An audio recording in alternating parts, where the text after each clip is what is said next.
Sir, do you know why I pulled you over? Speeding? No, it's because your intro sucks. Please step out onto the curbside.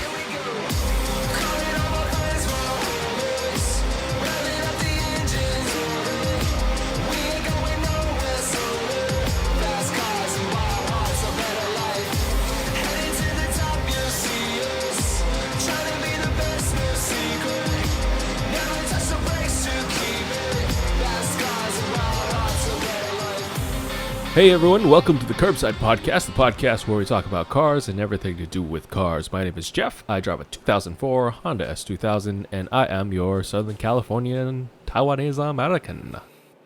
I'm Andrew, no part this week. I drive a 2014 Evo 10 MR and a 2015 Subaru BRZ. A Zed, eh? Yes, Zed. Zed. So everything's on fire. Yes. Yesterday, the Bay Area looked like Mars. Yeah, waking up in California these days feels like you're waking up in Soviet Russia.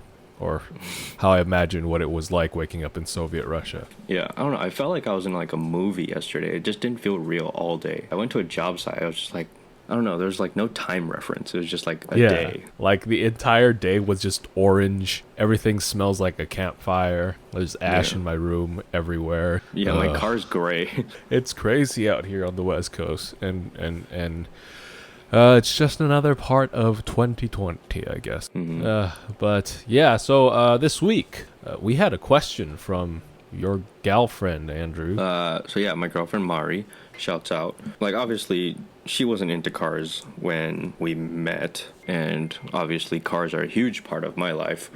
And she likes it, she appreciates it, she supports me in all of my irresponsible car decisions. But she's interested, but she doesn't know how to get involved in this whole thing. How to... People like you and me have gotten to where we've gotten.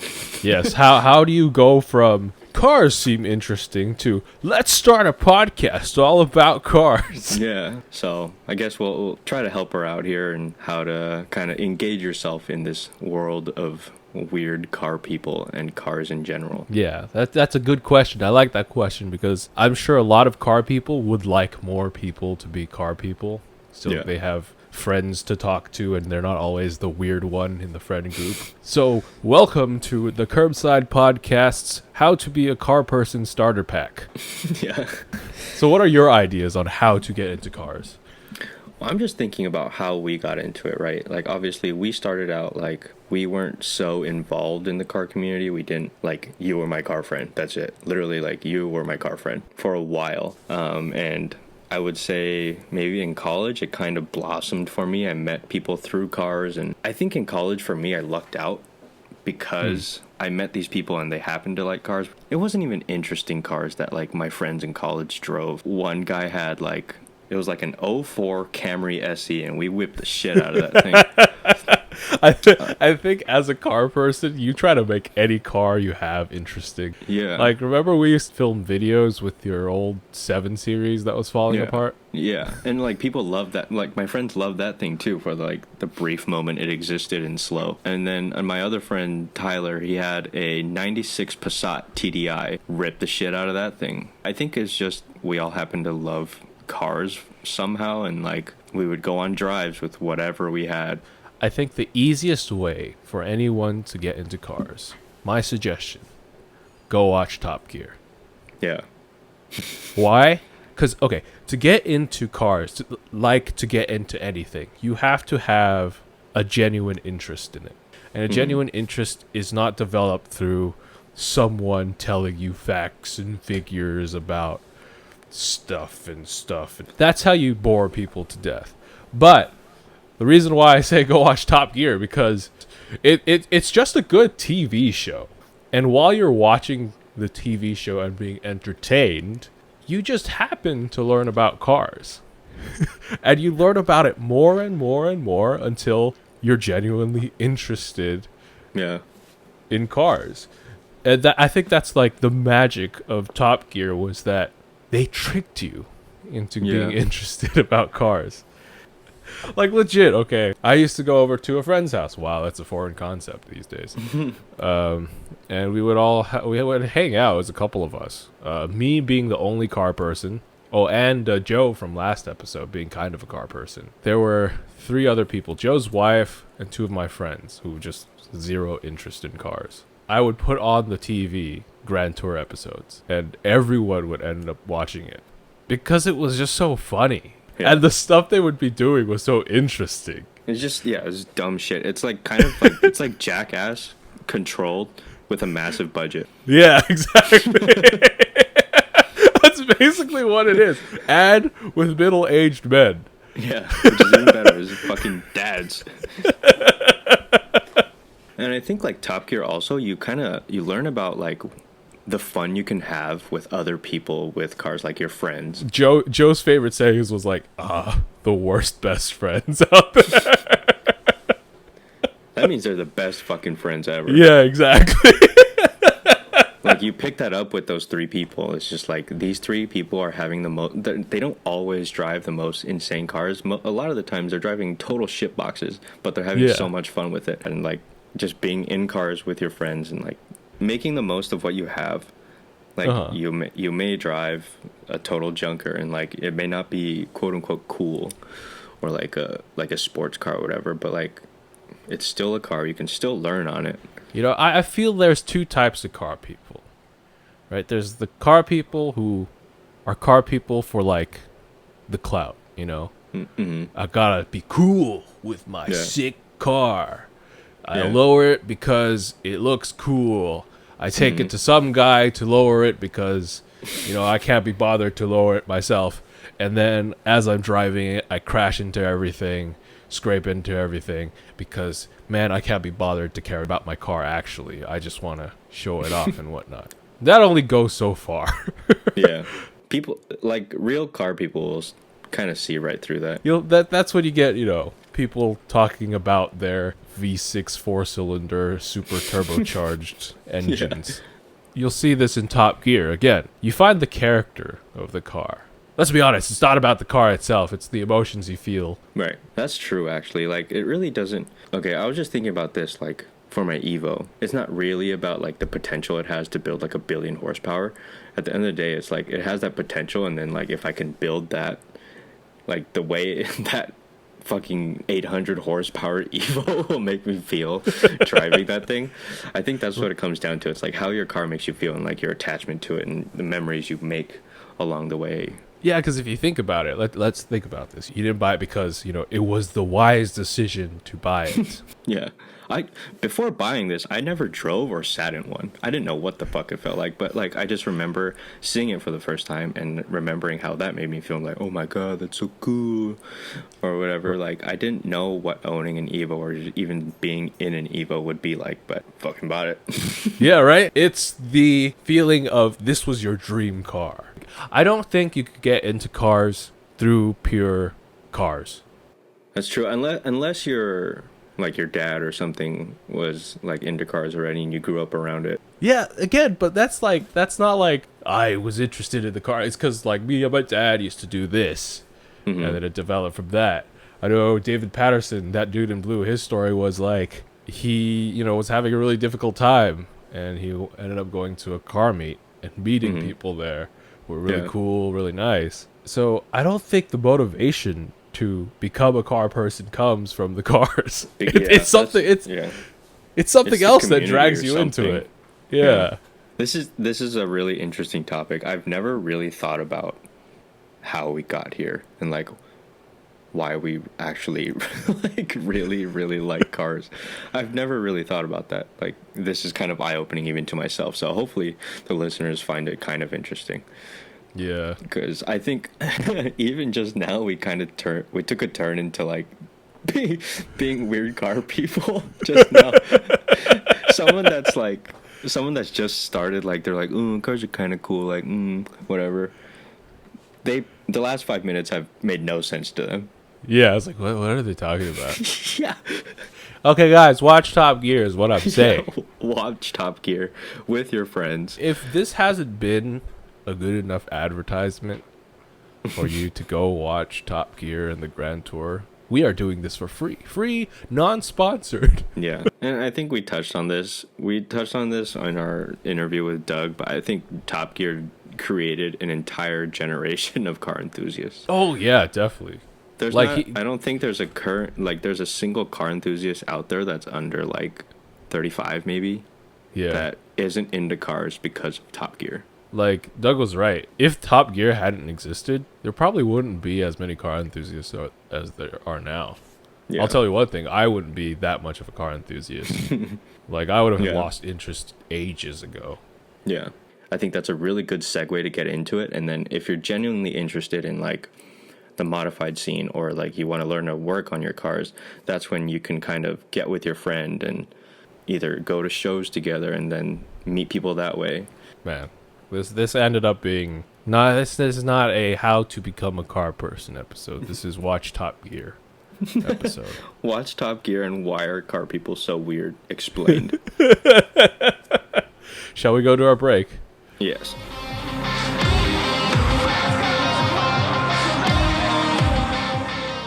A break time. Hello.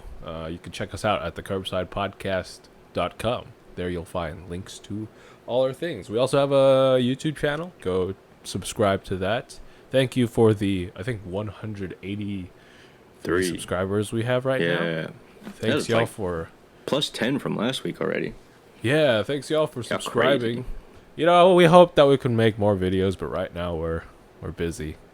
Yeah. There's also, like, nowhere to go, and it's, like, incredibly unhealthy to be outside. Yeah. First, it was extremely hot, and then now Yeah, it's it's just crazy. ash outside. It ruins the lighting for videos.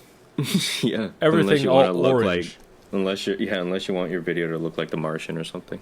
But anyways, you can also find us on social media. Instagram is at the Curbside Podcast. Twitter at Curbside Pod. Facebook at facebook.com/the Curbside Podcast. Yeah, and if you want to email us, the email is thecurbsidepodcast@gmail.com. Time to go back to the show.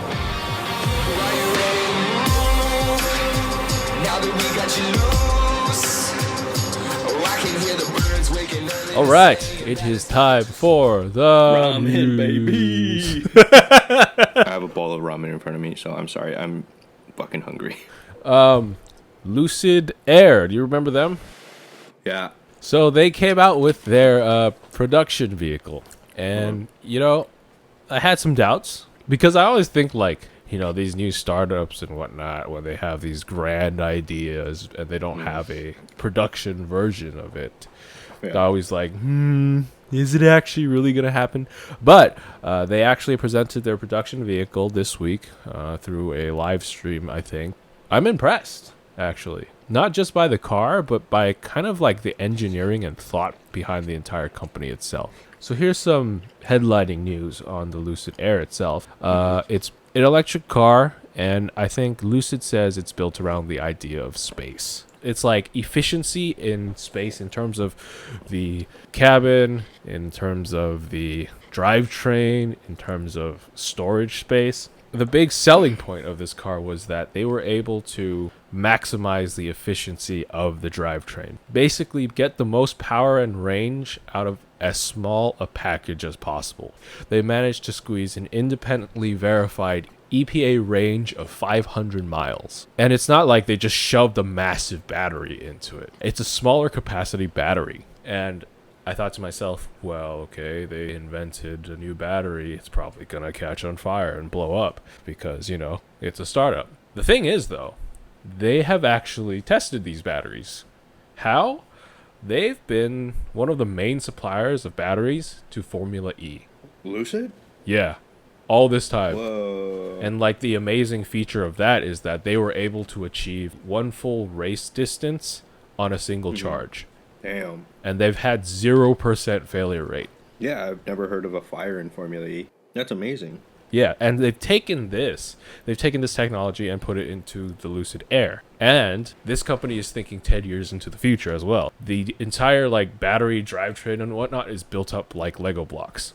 Like, so, you know, sections of batteries can be added or subtracted to make bigger or smaller cars. Packaging wise, frunk space. It has more frunk space than a Tesla Model S, Mustang Mach-E, Jaguar F-Pace, and a Porsche Taycan combined. You take all their frunks and shove them together. Dude, I was going to say 2 of those were SUVs. Yeah. All right. Well, I will say this. I don't think it's a particularly beautiful car, especially from the exterior. Yeah. I don't love it. It's not a good looking car. I mean, it's not a beautiful looking car, but I think it's a decent looking car. It's very interestingly shaped because of the idea of space and whatnot that they're trying to achieve. Yeah, that I don't know, that sloping, like, the rear roof is something weird about it. It almost looks like it's supposed to be like a removable hardtop. Yeah. So a lot of this stuff is all developed in-house, which means it comes at a cost. Yeah. This is marketed as a super luxury vehicle, so think your S-Class. Just to give you kind of like an idea of the target market, the first shop where you could get your car serviced, or you could get your car, you know, where you could buy your car is going to be in Beverly Hills. So yeah, of course. That tells you something. The lowest price of this car will start at $80,000. That's not as bad as I thought it would be. It's going to start at $80,000 is their hope to get it down to that. First, they're going to release the Touring and Grand Touring models. Touring is going to be $90,000. Grand Touring is $100,000. I'm just saying right now, the Bay Area is going to eat this shit up. And the Dream Edition, their first edition, all of the bells and whistles, special colors and whatnot, that's coming out at a whopping $169,000. That's pretty bold for your first car to charge that much. People got it. That's a leap of faith. Right? But I just really hope this car sells because it's not one of those, like, you know, kind of like companies that you're like, it's kind of gimmick, stupid thing. Yeah. Fair day. And I just hope that people give it a chance. I know there's a lot I think people will. Yeah, I hope. Because I know there's a lot of, like, toxic Tesla fanboys out there. They'll probably, like, destroy these cars. Or yeah, exactly. Oh, it's so stupid. It's not as good as a Tesla, whatnot. It's not Elon. Yeah. But I think this is a really good car and an amazing first effort. Tired of Teslas. A more commonly known company, Maserati. Maserati! They butted their new MC20 supercar. Finally. Yeah. Like, when is the last time Maserati did anything exciting? 2004. MC12. And that was a rebodied Enzo, basically. Yeah. And this looks like it's brand new. I guess kind of still looks like a Maserati because it has the pitchfork in the front. Yeah. It's a brand new engine, uses F1 technology. And I guess it's their attempt at getting back and being relevant in the car industry. To me, this looks like an Avaya. It doesn't scream Maserati to me. Yeah, it looks kind of like it looks kind of like an Evija mixed with a MC12. You know, this is what Maserati needs. Yeah. It needs an exciting supercar to really put it back on the map as, you know, what it's supposed to be. But I'm not sure how much they've hit the mark with it. Yeah. Do you think Maserati is too late to the game? A bit. I think so too. Like, especially this year when we've had so many announcements of freaking ridiculous cars. You come in with this, it's kind of... You're not going to shake the world with a V6. Start there. It's just like even the design. When I think about an Italian car, this is not it. No. It's not nearly as exciting as I want an Italian car to be. Yeah, it's kind of plain. Interesting thing about this is that plan for the future is that it's gonna come with a twin turbo V6. It also might come with a hybrid system, and it might also come with a full electric version. Still not enough. Yeah. I think it'll be coming in at like 200 grand. Yeah, I think it's a little too late for Maserati. If they had released something much more interesting, I think it would have been. Yeah. In other news, from oddly enough, from the same company, because oh yeah, you know, Fiat owns Chrysler, that owns Jeep.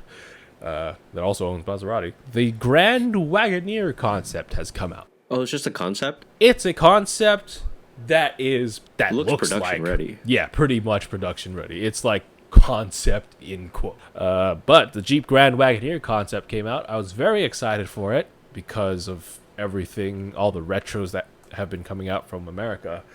I'm a bit disappointed. Me too. I'll say that it's not a bad looking car. It doesn't remind me of the original. That's the thing, right?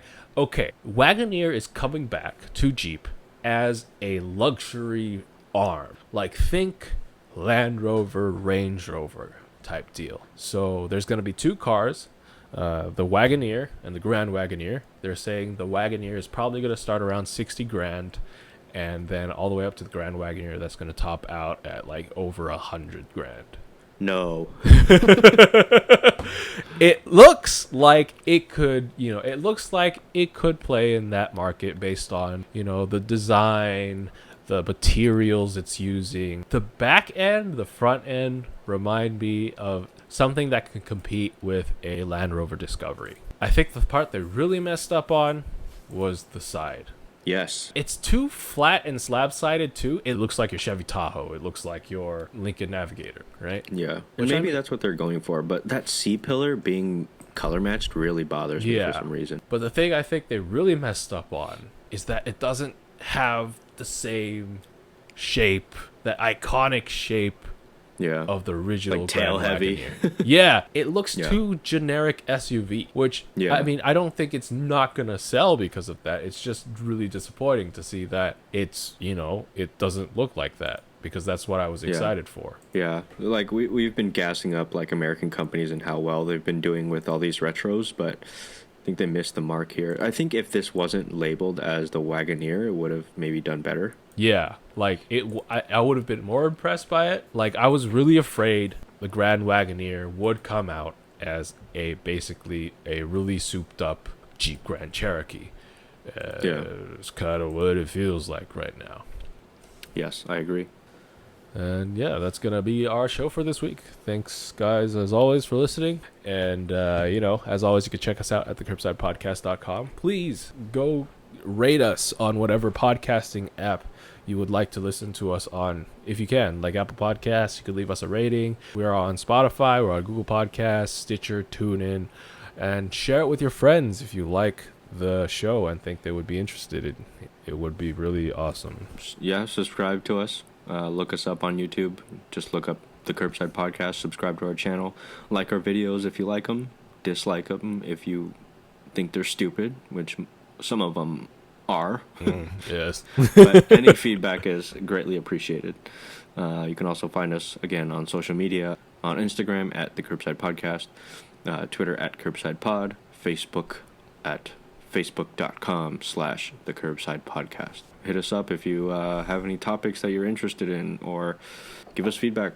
Let us know if you liked our episodes or whatever. Yep. And thank you to Kid Dope for our theme song, Fast Cars and Wild Hearts. And as always, my name is Jeff. I'm Andrew. Remember, drive safe, and life is too short to drive boring cars. Fast cars and wild